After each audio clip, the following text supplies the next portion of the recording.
왜 째려봐?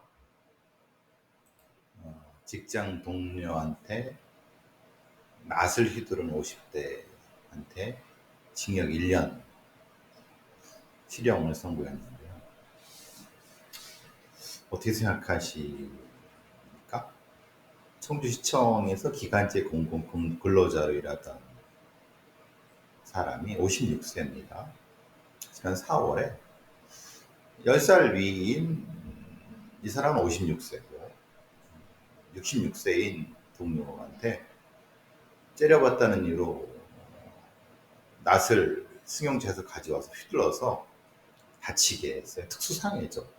왜냐하면 상해를 입혔고 또 낫을 이용했으니까. 근데 이제 그러다가 낫을 빼앗긴 이후에도 피해자를 폭행했어요. 징역 1년. 맥락이 이해될 것 같으면서도 이해가 안 되죠. 그러면 아니 순간 뭐 아무런 이유도 없이 왜 째려봐 라고 하고 낯을 휘둘렀겠습니까? 그러면은 이게 정신적으로 문제가 있는 거죠. 그러면 정신적으로 문제가 있는 어떤 뭐 그걸 이제 변호사가 그렇게 했을 텐데 그것도 아니에요. 그러니까 실제로는 이 사건은 상당히 여러 가지 상황이 있었을 가능성이 높습니다. 생각해 보시면 기간제 공공근로를 하다가 보면은 여러 가지 이제 공공근로 과정에서 동료들 사이에 갈등이 있을 수 있을 것이고 그 갈등 상황에서 이게 누적된 갈등이 있었을 것이고 근데 그렇다 하더라도 낯을 휘두르면 안 되죠. 당연히. 그런데 문제는 그 상황과 그 맥락을 이 경찰은 또는 검찰은 혹은 판사는 고려를 했을까요? 그러면은 아니 뭐 그걸 고려를 해. 그럼 변호사가 알아서 하는 거지. 그렇죠? 뭐 저기 피고인에 걸리면 피고인이 알아서 하는 거지. 근데 공공근로를 하는 사람이 변호사 비용이 있었을까요? 그럼 없었겠죠. 그러면 보통 이건 국선이겠죠. 국선이 뭐 이건 뭐 굳이 뭐 이건 뭐 신경 쓰겠습니까? 그러니까 제가 이 사건에서 주목하려고 하는 것은 만약에 동일한 사건을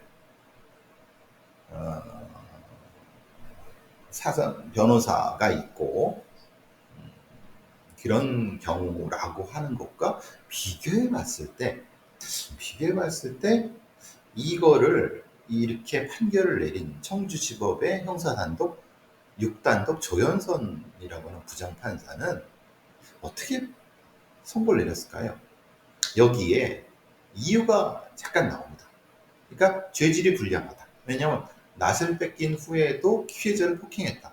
사실은 낫을 뺏긴 후에도 피해자를 밀치거나 그럴 수 있죠. 근데 그게 폭행과 관련된 것인가? 이건 또 다시 논하해 봐야 되는 거예요. 어쨌든 근데 뭐 소리 지르고 막 그럴 수도 있죠. 여러 사람들한테. 우리가 좀 반대로 생각해 보시죠.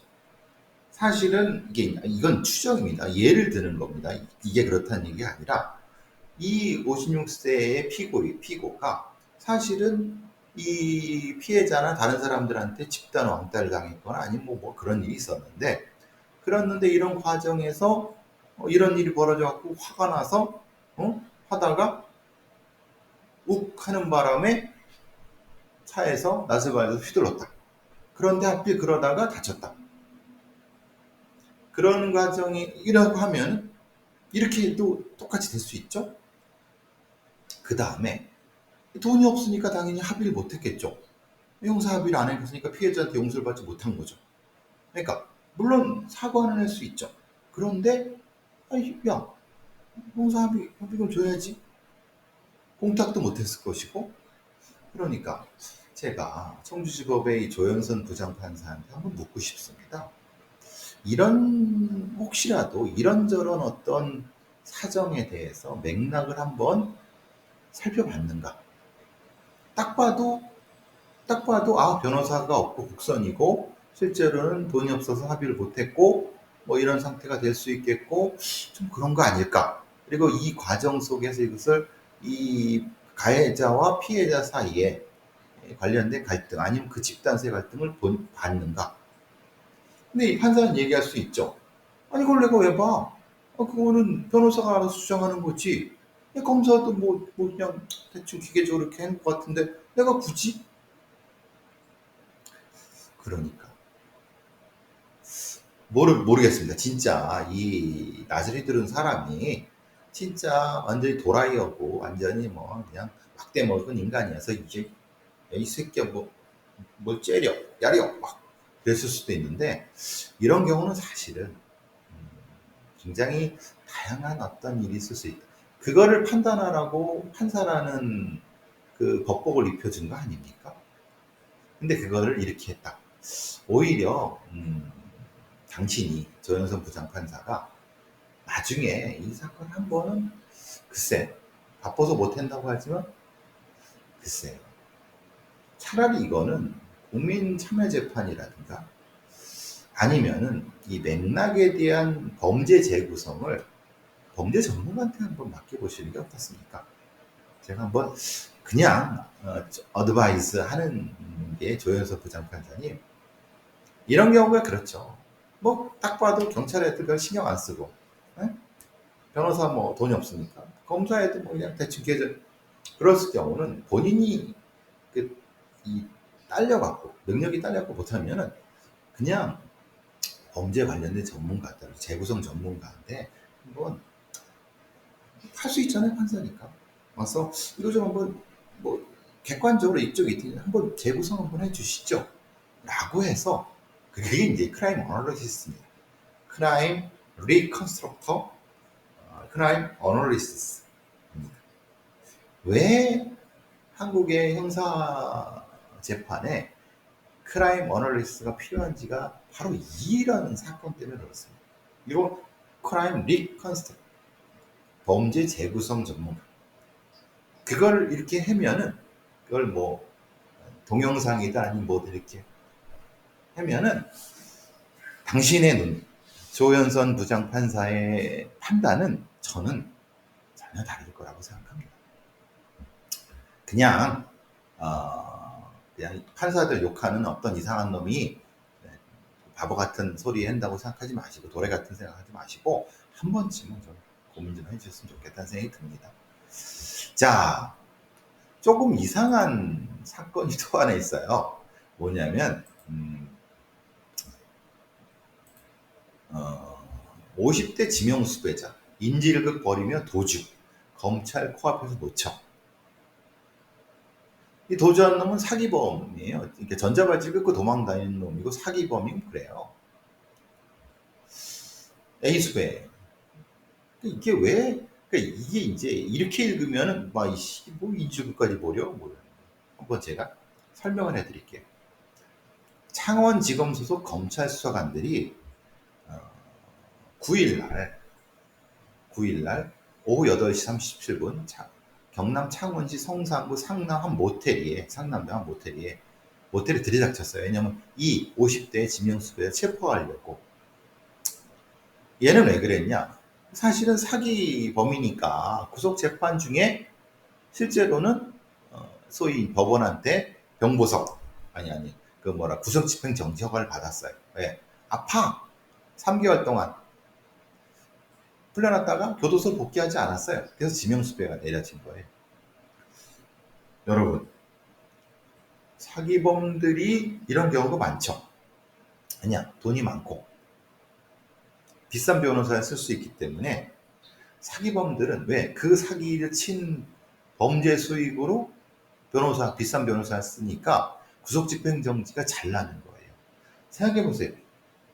소위 말하는 변호사 쓸 수 없는 소위 말하는 이런 어떤 사람들은 구속집행정지 신청해도 아프다고 해도 내보내주지 않습니다. 이게 유전무죄 무전유죄죠. 그러니까 지난번에 무슨 라임 사태인가 이런 데도 이 새끼들이 그냥 구속집행정지 받아갖고 나와서 띵까띵까 하다가 도망가고 복귀하다 도망가고 그래서 자유형 미집행자가 되는 거고 그런데 그러니까 검찰에서는 잡을 생각도 안 하고 그런데 사실 이 경우는 그래도 어쨌든 교도소로 복귀하지 않고 재판은 진행해야 되니까 그러면 이제 경찰은 권한 없어요. 아니, 관할도 아니에요. 아니, 야, 뭐, 니네들이 그 구속집행정지를 풀어준 거서 교도소로 복귀하지 않았으니까 법무부 니네들이 책임져야지. 그래서, 그래서 소위 말하는 검찰 수사관들이 온 겁니다. 무슨 말씀인지 아시겠죠? 그런데 이 검찰 수사관들은 전문성이 전혀 없어요. 사실은 자유형 미집행자든 아니면 이런 이제 이렇게 도주한 애들을 잡는 검찰 수사관들은요, 실제로는 옛날 같은 경우는 그래도 그 검찰에 파견 나온 경찰 수사관 애들이 그래도 똘똘하거나 괜찮은 애들이 꽤 있었기 때문에 걔네들을 동원해서 하거나 또 옛날 같은 경우는 또 그냥 경찰들 뭐 저기 지휘권 발동해서 야 잡아오면 잡아오고요. 지금은 이제 법이 바뀌어서 그렇게 안 돼요. 그러니까 능력이 없는 검찰 수사관들 둘 뭐 이렇게 데려가다가 야 잡아와 이렇게 잡아갔는데 이걸 어떻게 해야 될지도 모르는 애들이 모텔을 들이닥쳤는데 이놈은 자기 애인의 인질극을 벌인 거예요. 생각해 보시면은 이게 말이 되냐? 이게 실제로는 둘이 짜고 말하자면 자기 애인하고 도망다니는 놈이 아니 모텔에 있었잖아요. 아니, 자기 애인이랑 모텔에 있는 거잖아요. 그런데 밑에서 문 두드리고 쿵쾅거려 문이 잠겨 있었을 거 아니에요. 그러면은 그러니까 검찰 수사관이라고 하고 그러니까 도망가야 되는데 뛰어내리려고 하니까 문은 저 높아 여기 창문. 그러니까 어떻게 합니까? 이 새끼가 머리를 대갖고 자기 애인한테 흉기를 들이대갖고 사실은 그게 아니죠. 인지 그게 아니죠. 그러니까 이런 생각을 못한 거예요.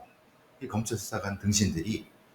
그러니까 이제 하다가 하니까 해서 하고 자기 애인 데리고 도망간 거죠. 그럼 이게 인질극이 맞습니까? 이상하죠? 아니, 그러면 검찰 수사관, 바보 같은 놈들이란 소리예요. 그러니까 이제, 어이쿠라, 이 문제가 되니까 경찰에 이제 협조 요청을 해갖고 경찰 애들이 와서 뭐 쫓기는데 쫓기는 어떻게 쫓아? 뭐, 저기, 도망가는 거지. 근데 이 A는 데리고 다닐 수 없으니까 어떻게 합니까? 왔어요. 다시 모텔로 물건 가지러 왔어요. 그러니까 그러면은 이 A는 공범입니까? 공범이라고 생각하는 게 맞지 않나요? 근데 그냥 귀가시켰어요. 지금 이 사건은 지금 제가 말씀드린 여러 가지가 다 복합적으로 나와 있는 건입니다. 즉 말하자면은 왜 그 사기범 같은 애들은 구속집행정지가 잘 되고 근데 그걸 도망가도 실제로 잡는 놈들이 없어서 전문성도 없어서 이런 이지랄이 나고 그러니까 제가 늘 말씀드린 것처럼 US 마샬처럼 미국의 연방보안관처럼 이런 애들만 잡으러 다니는 부서가 꼭 전문적인 부서가 있어야 된다. 타미리 존스 그 추적자 이런 영화들 있지 않습니까? 그런 것처럼 그렇게 해야 된다는 거예요. 자유형 미집행자들 포함해갖고 이런 애들을 그냥 말을 들어 처먹지도 않고 그냥 여전히 경찰 애들이 이제 안 도와줘요. 우리 일도 바쁜데 왜 재판은 재판대로 늘어지고 막 난리도 아니 사기꾼도 도망가고 막 개판이 되는 거죠. 그렇게 전문성도 없으니까 지 애인의 흉기를 들이댄 걸 이거 인질극이라고 표현하지 않나? 이게 인질극이 맞습니까? 예? 저는 사실 이게 인질극이라고 생각하지 않아요. 그러니까 생각해보세요. 이게 흉기를 들이댄 게 맞는 건지 아니면 그냥 이렇게다가 그 검찰 수사관 놈들이 놓쳤는데 인질극이라고 구라치는 건지 어떻게 합니까? 안 그래요? 예? 하여튼 이 한심한 인간들이 저는 사실은 그러니까 일종의 짜고 쳤다고 생각합니다. 이 두 연인 도주한 놈과 연인은 대충 그런 흉내를 냈겠고 검찰 수사관들은 도망가 이렇게 했겠고 아니면은 모르죠. 이 새끼들이 돈 쳐먹고 검찰 수사관들이 돈 쳐먹고 얘 흉기 인질극했다고 해. 예? 우리가 하고 그러니까 사실은 거꾸로 한 거죠. 잡히려 그러니까 아씨 내가 지금 조금만 더 좀 어디 좀 돌아다닐 때가 있는데 어차피 놓쳤다고 해서 상관없잖아. 대신 또 인질극 한다고 하고, 여기 돈, 그 꼬치 좀 저기 돈 좀 집어주고, 아니라 CCTV가 있나요? 아니면 그걸 누가 본 사람이 있나요? 예? 아니 그럼 내가 그러면 검찰 수사관을 그냥 아무런 근거도 없이 의심하다고 생각하면 되겠. 하여튼 바보 같은 놈들이 참. 생각해 보세요. 창원시 그 저기 도심에서 인질극이 벌어지고 있어. 이게 위험한 상황이 될 수도 있는 거예요. 일반 시민들한테. 그런데 아무런 형태의 무장이라든가 그런 것도 없이 체포하려고 들이닥쳐? 아유, 바보들. 이놈은 사실 이 범인은 다 빠끔한 놈이죠, 사실은. 이거지, 도주한 놈은. 아, 참, 여러 가지 상황이 있을 수 있습니다. 그런데 그거를 이렇게 그냥 단순히 검찰이나 경찰애들이 써주는 대로 그냥 이렇게 또 그냥 그대로 발라주는 언론을 보면은 참 한심하기도 하지만, 야, 그래, 그건 또 그렇게 믿자라고. 자, 요즘 뭐 미국 대선이 좀 되니까 사실 좀 재밌는 일이죠. 카멜라 해리스라고 하는 저기 미국 민주당 대통령 후보는 사실은 부적절한 게 한 번 있었죠. 뭐가 부적절했냐면 이 해리스가 29살 때 그때 60살인 윌리 브라운이라고 하는 당시의 샌프란시스코 시장입니다. 당시에 뭐 그 정도면은 그래도 캘리포니아 쪽 캠퍼스 쪽에서는 거물이죠. 정계의 거물이죠. 지금 게빈 누섬 캘리포니아 주지사의 뒷 배경이기도 하고. 근데 이제 문제는 둘이 이제 사귀었다. 1년 정도 사귄 것 같아요. 물론 본인들도 그건 뭐 부인하지 않으니까. 근데 문제는 이 윌리 브라운이라고 하는 사람이 당시에 별거 중이었지만은 이혼을 안 한 유부남이었다는 거죠. 그러니까 몇 사람, 그러니까 29이 60이니까 31년, 31살 차이가 나는 젊은 여성 애인이죠. 그것도 유부남으로서. 그것 때문에 실제로는 해리스가 사실 뭐 별거 없는 해리스가 물론 뭐 자기 뭐 어머니 쪽은 돈이 많은 인도계였고 아버지는 또 굉장히 유명한 능력 있는 그 교수지만은 실제로는 이 사람이 그쪽에 말하자면 샌프란시스코들이라니까 캘리포니아 쪽에 적지 않은 어떤 정치적인 어떤 네트워크를 갖는데 도움을 줬다. 그냥 윌리 브라운이 뭐 자기가 가지고 있는 정치적 지지자 후원자들을 연결시켜도 해주고 BMW 자동차도 선물해주고 파리 여행도 보내주고 뭐, 그러니까 그러니까 사실 해리스한테는 그때는 자신이 그래서 이제 말하자면 검찰총장, 지방검사 이거 되는데도 사실은 굉장히 이 윌리 브라운이 상당히 그 역할을 많이 한 건데 샌프란시스코 지방검사 선거 2003년도 글쎄. 근데 결국은 해리스의 지금의 유일한 약점이 그러니까 도덕적이지 않은 유일한 약점이 실제로는 이 윌리 브라운과의 1년 그거다. 계속 해리스가 상원 의원 대선 경선 때 계속 줄곧 따라다니는 안 좋은 이미지가 결국 이건데 만약에 우리나라에서 이런 일이 있었다고 하면 뭐 당장 뭐 급에도 안 끼겠지만은 미국이니까 모르죠. 미국이니까 이것이 뭐 문제는 될 수 있지만 그렇게까지 치명적인 것일 것이냐? 그건 또 아닐 수 있다. 왜냐하면 사실 해리스가 그 다음에 헤어진 다음에는 사실 공과사를 그래서 그 뒤로는 인연이 없었던 것 같아요, 느낌에. 근데 모르죠. 그거는 뭐. 그러니까 미국의 대선 본선 이제 들어갔으니까 둘 사이 관계. 근데 아직까지 그 얘기가 안 나오는 거 보니까 그냥 그때 2003년 그때 20년 전에 어쨌든 도와준 거 아니냐라고 하는 우리나라였으면 어떨까요? 그리고 반대로 그러니까 여성 정치인이 성장하는데 어떤 멘토 멘티 이게 여성의 문제라고 볼 수 있을까? 분명히 유부남과 나이 차이가 많은 나이 차이는 뭐 그렇게 생각하는 사람도 있고 아니면 거꾸로 생각하면 커바 해리스가 야심이 있어서 나이 많은 유력자한테 접근한 것이 아니냐 조금 도덕적이지 않다 이렇게 주장하는 사람도 있는 거고 글쎄요 여러분은 어떻게 생각하십니까? 음,